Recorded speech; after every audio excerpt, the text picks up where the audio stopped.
नमस्कार साथियों, आज हम चर्चा करेंगे युद्ध के मोर्चे पर आज़ाद हिंद फौज की। तो देखिए, नेताजी की योजना थी कि आज़ाद हिंद फौज जापानी सेना के साथ भारत वर्मा सीमा पर युद्ध करे, जिससे कि वर्मा मोर्चे से आज़ाद हिंद फौज को लेकर भारत की सीमा में प्रवेश कर बंगाल और असम से ब्रिटिश फौज को पीछे धकेल दिया जाए। इस योजना की क्रियान्विति के लिए आज़ाद हिंद फौज सुभाष ब्रिगेड को भारत वर्मा की सीमा पर पहुंचा दिया गया। नेताजी ने इसके बाद नेताजी रंगून चले गए और वहीं पर अपना मुख्यालय स्थापित करके वहीं से सेना को निर्देशित करना शुरू किया। सुभाष, नेताजी व जापानियों ने यह निश्चित किया कि आज़ाद हिंद फौज की सुभाष ब्रिगेड की छोटी छोटी टुकड़ियां बना दी जाए, यानी कि सुभाष ब्रिगेड को छोटी छोटी टुकड़ियों में बांट दिया जाए। ये टुकड़ियां भारतीय अधिकारियों के नेतृत्व में ही काम करें, लेकिन एक समन्वित योजना अनुसार आगे बढ़े और भारत की जो जमीन इस सेना, जापानी सेना प्लस आज़ाद हिंद फौज की सेना जिस भारत की जमीन को मुक्त कराएंगी, उसका प्रशासन आज़ाद हिंद फौज को सौंप दिया जाएगा और उस भूमि पर केवल भारत का तिरंगा ही फहराया जाएगा। यहाँ देखिए, सेना तैयार हो गई, सेना को सीमा पर पहुंचा भी दिया गया और सेना द्वारा जीती हुई जमीन पर आज़ाद हिंद फौज को सौंपने का निर्णय भी ले लिया गया। लेकिन इन सब के बाद यदि हम सेना की चर्चा करें, सेना के संसाधनों की चर्चा करें, तो यहाँ पर हमको कुछ खामियां नज़र आती हैं। हालांकि सेना में नेताजी ने पूरा जोश भर दिया था। सेना पूरे जोश के लिए ब्रिटिश सेना से लड़ने को तैयार थी।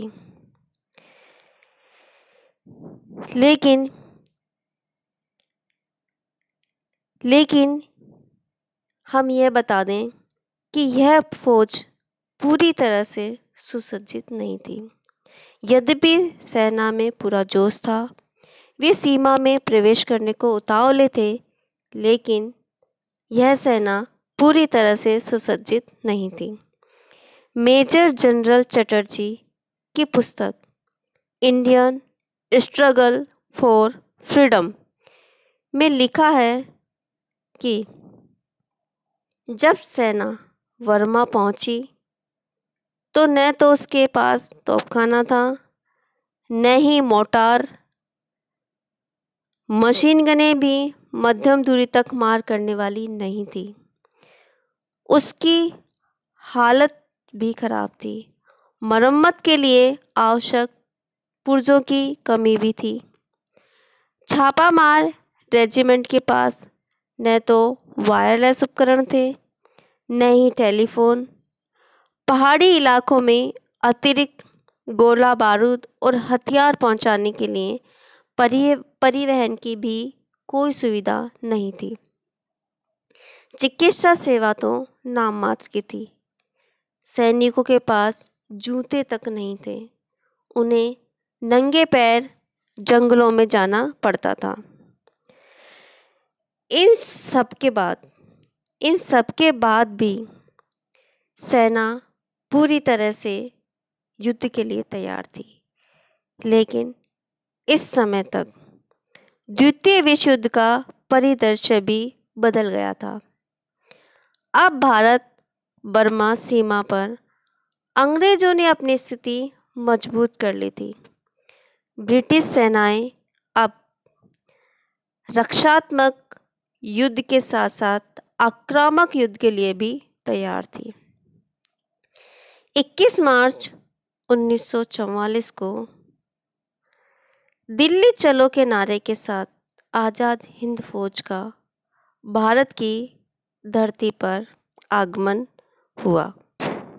संसाधनों के अभाव के साथ संपूर्ण जोश के साथ आज़ाद हिंद फौज का भारतीय भूमि पर आगमन हुआ। जनवरी 1944 के अंत में सुभाष ब्रिगेड की एक बटालियन को अराकान की कलादान घाटी भेजा गया। दूसरी और तीसरी बटालियन को चिन पहाड़ियों की ओर भेजा गया। प्रथम बटालियन, जिसको कलादान घाटी का कार्य दिया गया था, इस बटालियन ने कलादान घाटी में पश्चिमी अफ्रीका की हब्शी सेना को आगे बढ़ने से रोका और इस सेना को परास्त करके पलेतवा व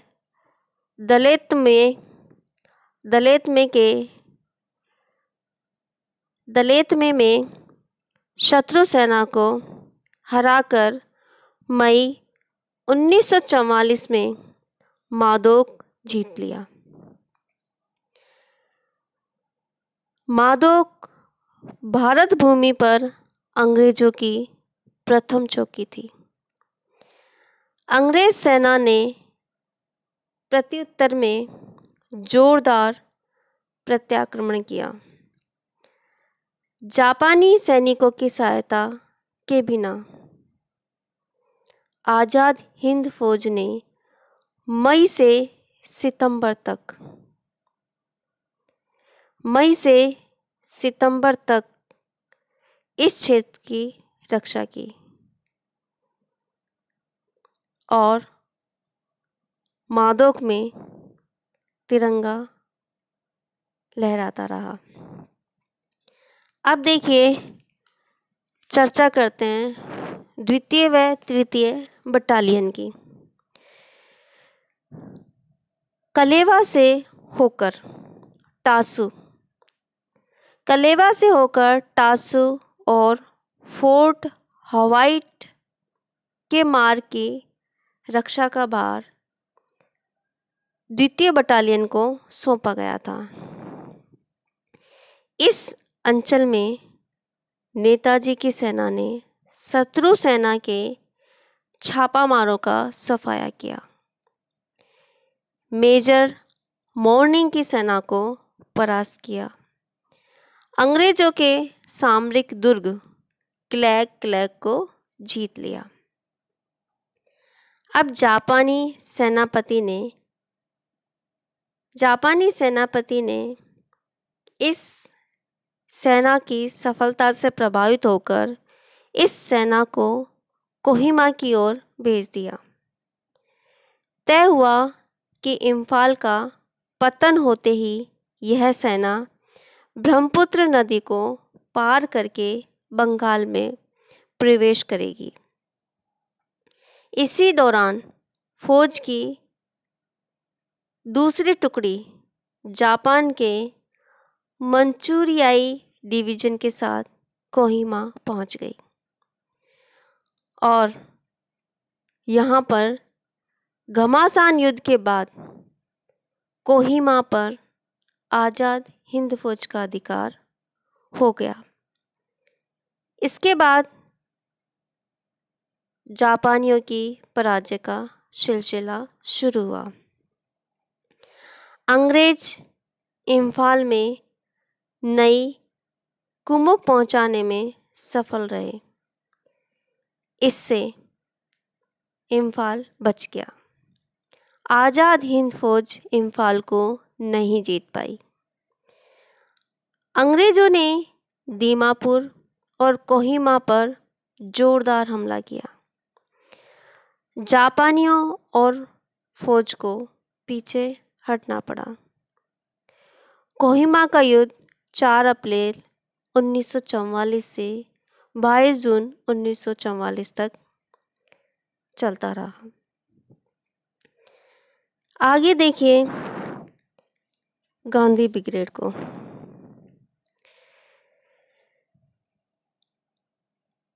अप्रैल के आरंभ में गांधी ब्रिगेड को इम्फाल की ओर भेजा गया।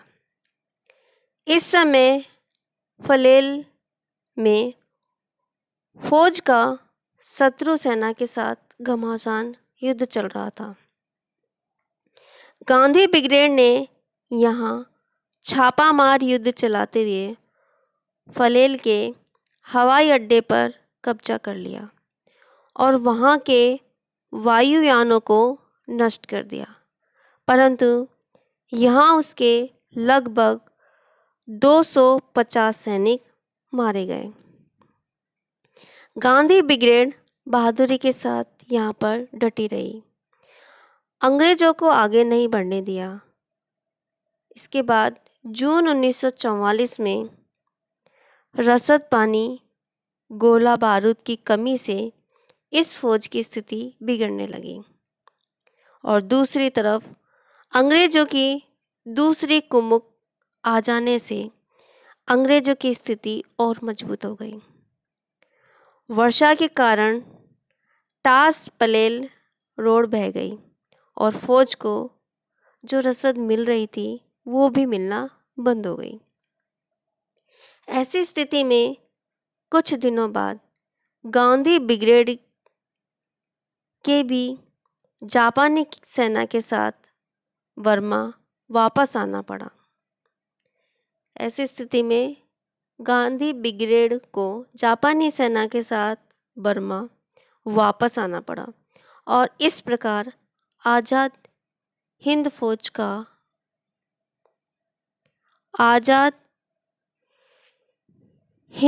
का पतन शुरू हो गया। लेकिन संसाधनों के अभाव के कारण आज़ाद हिंद फौज जो उसका लक्ष्य था वो पूरा नहीं कर पाई। उसके बावजूद भी इस अभियान में